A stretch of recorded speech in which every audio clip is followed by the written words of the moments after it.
저는 남의 집 프로젝트를 진행하고 이끌고 문을 열고 다니는 문지기 김성용입니다. 저는 첫 번째 직장은 신문사였고요. 그 다음에는 카카오에 입사해서 대부분의 경력은 거기서 한 5년 넘게 사업 개발, 그리고 마케팅, 영업, 제휴 등등의 IT 문과생 일을 했습니다. 그렇게 지내면서도 좀 나의 일에 대한 갈망과 필요성을 확실히 느꼈고요. 재작년부터 제가 사는 집 거실에서 남의 집 프로젝트라는 그런 주말 프로젝트를 진행을 해왔고, 사람들이 관심을 보여주고 저도 그걸 통해서 뭔가 내가 사회에 기여할 수 있는 가치가 있겠다 싶어서 창업을 하게 됐습니다. 남의 집은 너네 집, 우리 집, 뭐 걔네 집 할 때 그 남의 집이고요. 말 그대로 남의 집에 놀러 가는 경험을 만들어 드리는 그런 서비스입니다. 자기 집 거실에서 자기 이야기나 취향을 나누고 싶은 집주인, 다른 사람 집에서 그 집주인의 취향을 나누고 싶은 손님을 거실에서 만나게 해주는 거실 플랫폼, 거기서 집주인의 이야기를 나눌 수도 있고 집주인의 공간 자체를 공유하는, 거실에서 여행을 하게 되는 그런 새로운 여행 경험을 주는 서비스예요. 이 사람들이 오란다고 진짜 왔다. 그분들도 저희를 초대하는 게 신기했겠죠. 서로 좀 신기했었어요. 모르는 사람에 대한 호기심이 제일 컸던 것 같아요.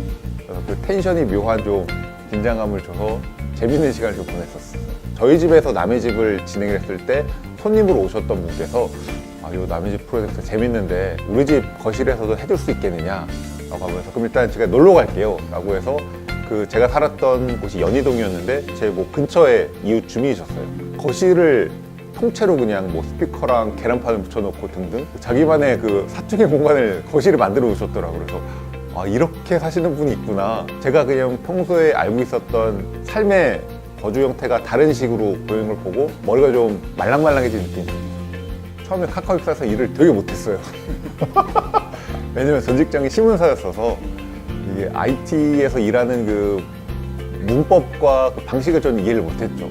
다행히 카카오에서는 여러 가지 서비스들을 런칭하던 시기에 다녀서 저한테 맞는 일의 핏을 좀 찾아갈 수 있었어요. 처음에 마케팅을 했을 때는 뭐 숫자 위주로, 데이터 위주로 하기 때문에 그때 확실히 깨달은 게 나는 숫자에 약하구나. 근데 대신 제휴 업무와 사업 개발을 만나면서 사람들을 만나서 설득하고 뭔가 일을 굴려나가는 그런 일에서는 저 스스로도 만족스럽고 업무 성과도 잘 나오더라고요. 내 쓸모는 내가 직접 내가 한창 일하는 시기에 만들어 놓자 생각이 들었었어요. 크게 두 가지가 면에서 그런 관계가 좀 건강하다고 보는데, 하나는 익명성이고요. 두 번째는 단발성.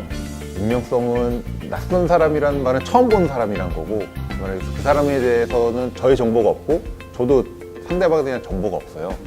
본인이 드러내는 성격이 있어서 되게 자유도가 높아지죠. 성격은 기득권이라는 말을 많이 해요. 우리 각 집단마다 자기가 가지고 있는 성격들이 있습니다.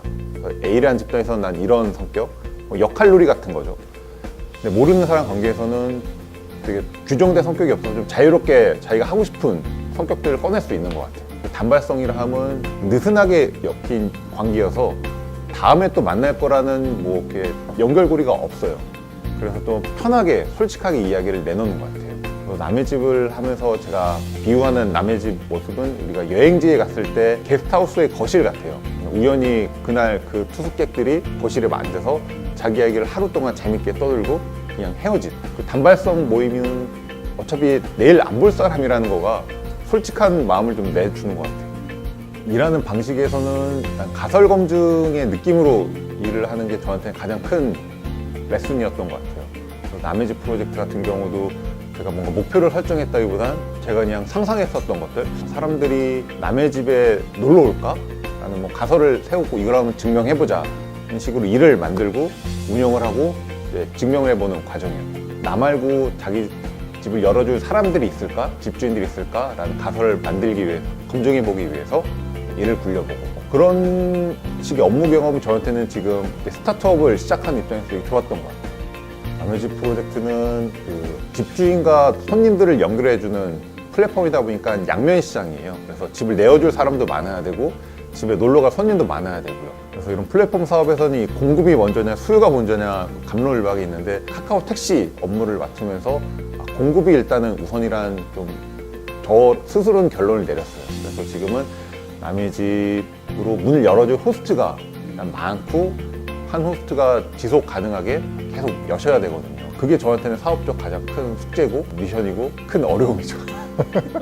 남의 집을 제가 거의 1년 반 동안은 회사를 다니면서 딴짓으로 해왔는데 그 원동력이 뭘까 좀 궁금했었어요.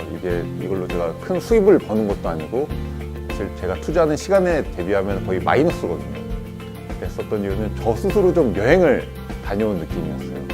각각의 호스트분들이 문을 열어주고 집이라는 공간만큼 특히 남의 집, 미지의 영역이 되게 없거든요. 거길 누가 남의 집을 한다는 이유로 문을 열어주고 거기 들어가는 것 자체는 되게 경이로웠었거든요. 가지고 있는 취향이라든가 자기 사생활을 이야기해 줄 때 다양한 지역에서 다양한 사람들의 이야기를 듣는 여행 느낌이었거든요. 그래서 일상에서의 작은 여행을 남의 집에서 한번 만들어 보자. 상상력이라는 단어를 되게 좋아해요. 68혁명 때 한창 많이 나왔었던 캐치프레이즈가 상상력의 권력은? 이라는 문구가 있는데 그 대학생 때 그 현대사 수업 들으면서 좀 되게 인상 깊었거든요. 무엇이든 일을 했을 때 저희 그냥 가장 큰 동기부여는 이제 상상력을 얼마나 실현해 줄 수 있느냐였던 것 같아요. 그래서 그게 뭐 성공할 수도 있고 실패도 할 수 있지만 최대한 내 상상력에 한번 권력을 줘봐서 마음껏 펼쳐보는 과정을 일의 개념으로 갖고 그게 어찌 보면 카카오에서는 가설 검증이란 사업적 용어를 썼죠. 근데 가설이라는 것 자체가 상상해서 시작을 하는 거라서 남의 집을 하는 요새는 가장 행복한 거는 내가 상상한 걸 마음껏 해볼 수 있다는 거. 계속 상상하라. 상상의 권력을 계속 부여하라. 그런 얘기를 해주고 싶어요. 나에게 30은 가설 검증이다.